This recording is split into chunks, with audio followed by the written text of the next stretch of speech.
انا ساعة الملعب ده انا قررت بقى ده كان قرار.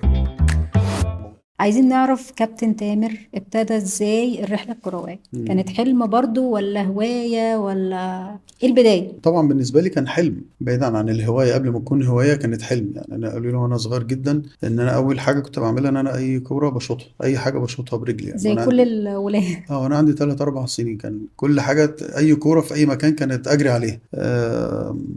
وبعد كده بدأت ألعب بقى في البيت. كنت بروح مع والدي الله يرحمه. مثلا والدي كان ضابط في الجيش، فكنت بروح معاه مثلا اقعد العب بقى مع العساكر ونقعد نلعب كوره وانا لسه صغير عندي 4 5 سنين يعني. فكان في المدرسه لما رحت المدرسه مع الحضانه والمدرسه كنت على طول العب كوره.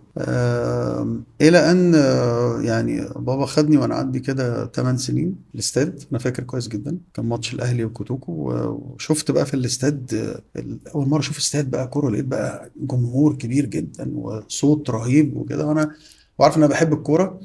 واتفرجت على الماتش ده وانا فاكره لحد دلوقتي. اتمنيت تبقى من اللعيبة ساعتها ولا ما كانش لسه حلم؟ انا ساعه الملعب ده انا قررت بقى ده كان قرار. قرار. كنت اه. لسه صغير، وانا صغير قلت انا هلعب في الاستاد ده.